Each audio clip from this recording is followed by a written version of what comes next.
So in Excelsis Dio runs in the Silver Trophy at Cheltenham, having been a fast finishing fifth at the festival in the plate, where he didn't get much luck in running. He got hampered by a faller, and then so he came from a long way back, but stayed on really strongly at his first try at the trip. So we're hoping that he can have a bit more luck in running tomorrow, with a view to hopefully being very competitive. And it's a race that has been good to us in the past. We've won it a few times, the Silver Trophy, so hoping in Excelsis Dio can add to the list of our successes in the race. So Hymac takes his chance in the 3.5 mile handicap chase on the same card.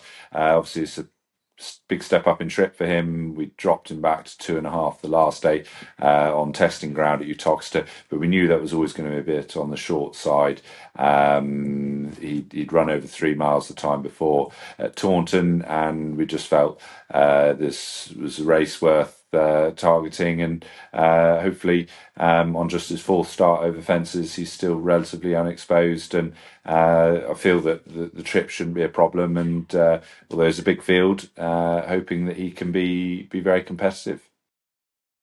So Great Snow runs in the Mayor's Challenger Hurdle Series final over 2.5 miles, which is a drop-in trip from her last start at Wincanton, where she ran over 3 miles on testing ground. And she actually ran probably her best race for us for a long way, just didn't see out the trip in the conditions. So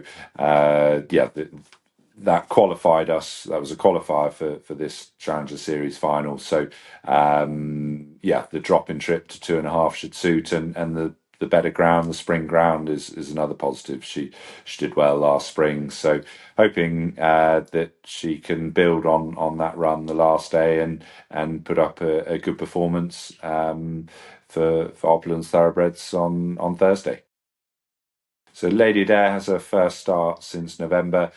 She's a mare we've been waiting for better ground with. We can put a line through her last start at Exeter. It just came too soon after her runner-up effort in the Grade 2 Rising Stars Novices Chase at Wincanton. So the ground had probably gone against her at Exeter as well. So we've got obviously top weight in this mare's novices handicap final, but it means that we keep, I think, half the field out of the weights. So it'd be really interesting to see her back on better ground. She seems in good form with herself on what's set to be her last racecourse appearance, as she's due to go off to stud shortly after. So she did well in the early autumn, and hoping she can finish on a high on Thursday.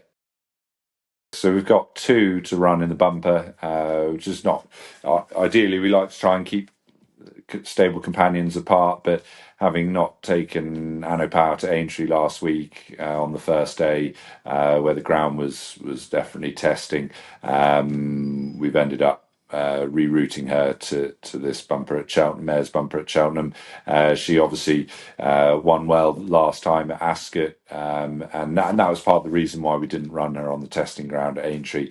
She showed a really good turn of foot at Ascot and plenty of speed, so we wanted to give her a chance to show that again. And she's been in good form with herself, and hoping that she can run another big race under a penalty. And likewise, Miss Goldfire also carries a penalty, having been successful over a year ago on her debut. She had a hold up in the autumn, that's why we haven't seen her, but we've had this race in mind for a while. And she's a different mare to Anno Power. She's more of a stare, and so hoping that she can run a good race, first run for over a year. But whatever she does, she'll build on, and we'll be looking forward to going over hurdles after that. So Metier runs at Newbury in the 2 mile handicap, having been all the way to Musselburgh and back again on Easter weekend, where unfortunately the Queen's Cup fixture was called off the morning of the race, so that was a long round trip for him for nothing. But yeah, we're very much building towards a return to Chester for defence of the Chester Cup that he was successful in last year, which is in just over, well, it'll be 3 weeks on Friday. So having not run at Musselburgh, this race at Newbury looks an ideal stepping stone to hopefully going back to Chester, all being well. So the Grand National meeting, we said goodbye to one of our stable stars, Love Envoy, when she went through the sales ring, the Goff sale on the Thursday, to off to a new career as a broodmare. She's been obviously a wonderful horse, racehorse for us, and she's given us days that we'll cherish forever. So the hard part is trying to find something or someone, a horse good enough to replace her, which won't be easily done.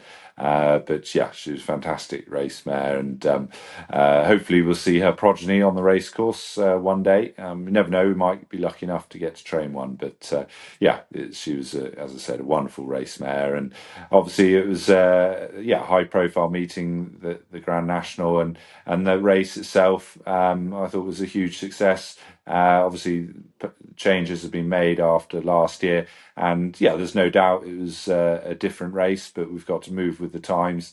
And I think it was definitely hats off to Aintree, the BHA, all involved in making the changes in order to move the race forward. And yeah, it was obviously exciting to see so many in contention turning for home, and I think that can only be a positive. And it was a really good watch, and yeah, hopefully we can look forward to many more successful renewals of the Grand National.